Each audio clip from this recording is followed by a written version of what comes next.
Hello बच्चों, मैं आपको प्रोफेसर आज मैं आपके लिए लेके आया हूँ कक्षा 9वीं के अध्याय 8 उसके प्रश्न में 8.4 का कुछ महत्वपूर्ण प्रश्न जो आपके ग्रीन बोर्ड पे पहले से दिखाई दे रहा होगा। आज हम इस प्रश्नावली में क्या करेंगे, थीटा का मान निकालेंगे। प्रश्न में बोला जाएगा कि दिए गए समीकरण को हल कीजिए और हल करिए के मतलब हो जाएगा आपको वहां पर थीटा का मान निकालना है। तो यहाँ पर आपको पूरे प्रश्नावली में सिर्फ और सिर्फ समीकरण को हल करने के लिए बोला गया है। तो इस प्रश्नावली के मैं 4 इंपॉर्टेंट क्वेश्चन को जो एग्जाम के दृष्टिकोण से बहुत ज्यादा इंपॉर्टेंट है उसको लेके आया हूँ। तो इन चारों क्वेश्चन को यदि हम बना लेते हैं तो प्रश्नावली में जो भी क्वेश्चन आपको दिया होगा या एग्जाम में जो भी क्वेश्चन यदि आ गए इससे रिलेटेड तो आप उसको आसानी से बना लेंगे। तो चलिए हम शुरू करते हैं अपना क्वेश्चन जो दिया है क्वेश्चन नंबर 2। इसमें दिया हुआ 2 cos थीटा बराबर में 1। ध्यान दीजिएगा, हमको पहले अपने पूरा एफर्ट लगा के क्या करना है, जो त्रिकोणमितीय अनुपात दिया उसको अकेला करना है। तो यहाँ पर आपको ज्यादा एफर्ट लगाने की आवश्यकता नहीं है। आपको क्या करना है, सिर्फ और सिर्फ 2 को कर देना है पक्षांतरण, क्योंकि 2 कर रहा है गुणा और इधर 1 कर देगा भाग।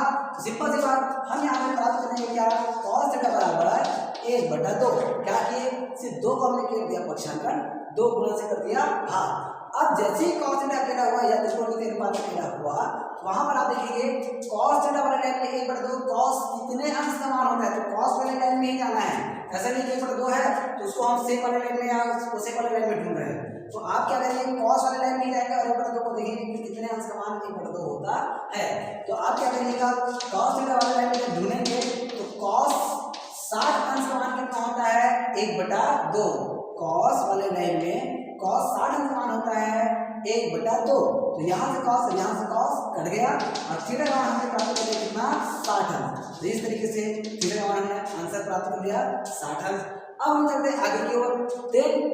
3 tan स्क्वायर थीटा ऋण 1 बराबर में 0। अब यहाँ पर भी हमारा टारगेट रहेगा त्रिकोणमितीय अनुपात को अकेला करना। तो चलिए हम इसको भी हल कर देते हैं। इसमें हमको क्या करना पड़ेगा, पहले तो ध्यान करना पड़ेगा 1, क्योंकि ऋण है तो वो इधर आ जाएगा धन। तो हमको मिल जाएगा 3 tan स्क्वायर थीटा बराबर में प्राप्त हो जाएगा 1। हमने अभी क्या किया, ऋण को इधर ले जाके क्या कर दिए धन।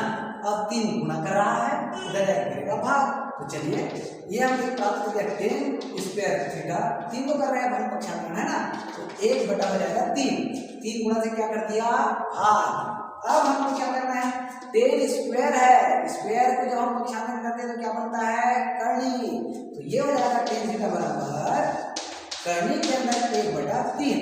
अब यहाँ पर आप थोड़ा सा एक काम करिएगा, आप ये ध्यान दीजिएगा कि कर्णी 1 का मान क्या होता है 1, और चूंकि कर्णी 3 का मान हमको पता नहीं है क्योंकि इसका भी कर्णी लगेगा और इसका भी तो कर्णी लगेगा ना। तो 1 का तो मान हो गया, चलिए ठीक है 1, लेकिन कर्णी 3 का मान हमको पता रहता है क्या, नहीं पता रहता। तो कर्णी 3 को हमने कर्णी 3 जो करते हो लिख दिया। अब tan वाले लाइन में हमको ये देखना है कि 1/3 कितने अंश का मान होता है। तो हमको पता है कि tan वाले लाइन में tan 30 अंश का मान होता है 1/3।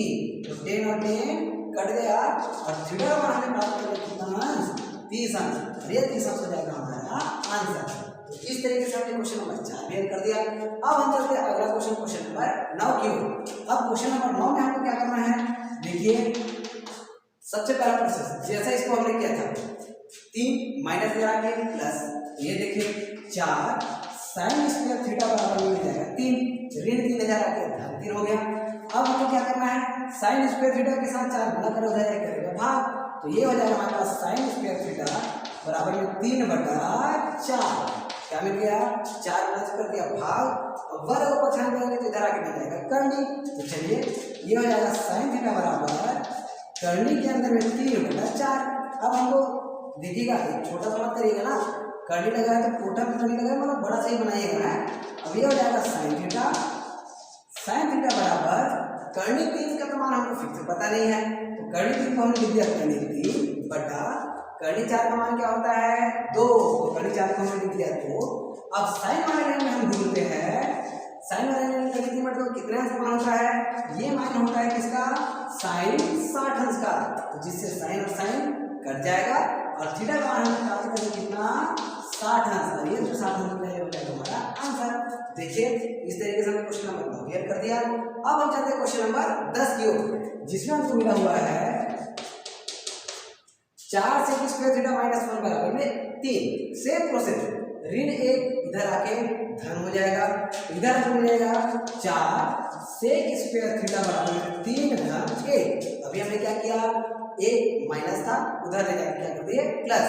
अब चूंकि ये 4 गुणा कर रहा है, उधर जाके करेगा भाग, तो आप ये देखेंगे 3 और 1 मिला के हो जाएगा 4। अब इधर हमने प्राप्त कर लिया सेक स्क्वायर थीटा।